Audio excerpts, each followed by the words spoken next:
Welcome. In this video, I'll show you how to orbit in Autodesk 3ds Max. All right, so first up, simple orbits right here. You can go to the top right and use this tool.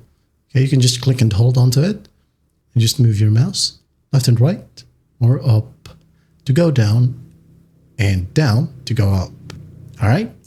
Another option, you can go ahead and press and hold the Alt key on your keyboard. Again, hold the Alt key on your keyboard, the middle mouse button or your scroll wheel button. Hold it on any area or an object. Okay, just like so. Hold the two keys and then just move your mouse away, just like so. Or you could go ahead and zoom into an object, just like this one right here. Click on it. Make sure that it is highlighted. Now going to use the orbit tool right here at the bottom right. Click, and then you can just go ahead and what? Use your mouse, click and drag, okay? Whatever you want, just like so. All right. Now, if you want your orbiting experience to be smooth, okay, you can hold Alt key on your keyboard, hold it and just use your mouse, just like so.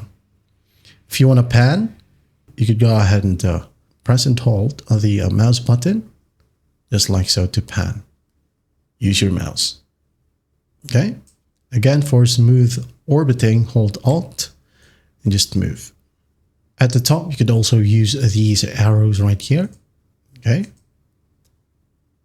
Now, when you go ahead and click on this little icon right here at the top of orbit, just like so, as you can see, the camera moves out. Well, you can just go ahead and click and then zoom in and use this tool right here to focus on an object. All right, and there you have it. That's how simple it is to orbit in Autodesk 3ds Max. I hope this video helps, and I'll see you in the next one.